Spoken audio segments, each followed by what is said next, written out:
Hi everyone, it's svgcoop.com with another training video, and what we're going to show you today is how to draw on a path using shapes.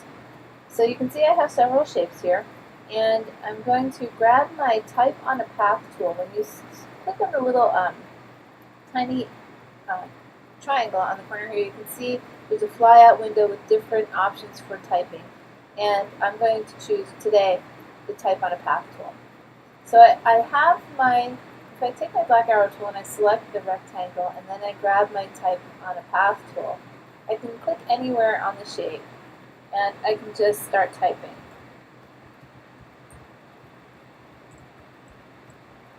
I can then highlight my text and I can change the size. And you can see it just goes all the way around. I can then add to my text. And again, it will just keep going. So now I'm going to use my black arrow tool and I'm going to grab my oval. I'm going to grab the text Type on a Path tool. And again, I can select the font. Oops.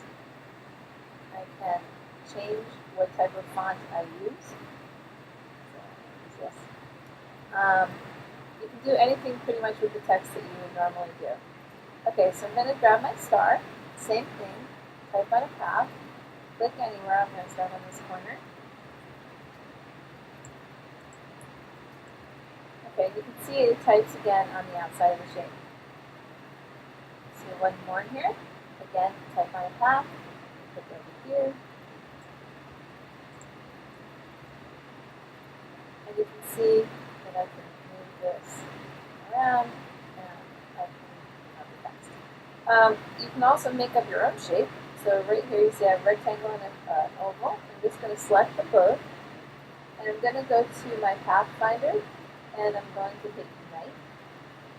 And then I can grab my text, Type on a Path. And the same thing. Okay, so you can see that you can type pretty much on any shape. The one thing I did want to show you that's different than Inkscape. I'm just going to delete all of these except for my oval for now.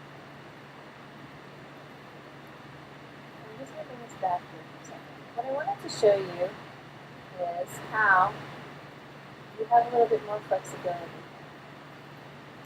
So see these tools right here? These are like a push tool. So I can grab this and I can change where my type begins and where it ends. Just going to grab this, and you have to have it where it's that little push thing. And so if I wanted this centered, I can grab this, go down like this.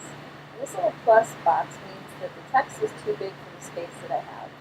So I can grab my text tool again. And I can grab all the text and I can make it smaller so that it will fit. Okay. So the next cool thing is, let's say I wanted this centered over my oval. I can have it selected, then I can go to paragraph up here and hit center. And you can see that it moves it. Now the other thing is, what if I don't want it on top of the line, but I want it underneath?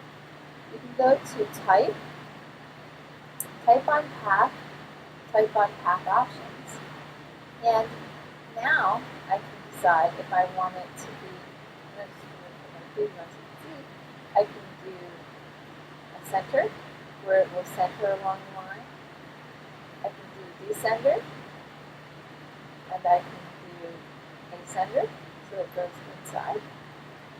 Or I can do baseline, which puts it right on the line. Now what happens if I want it to be inside, but along this part of the line? Basically what I can do is I can hit flip and hit OK. And now I can change these. Make sure it gets it to so that it looks like a little push button. And I can put it around like this. And I can center it by moving these around. And now I have it on the bottom of my circle.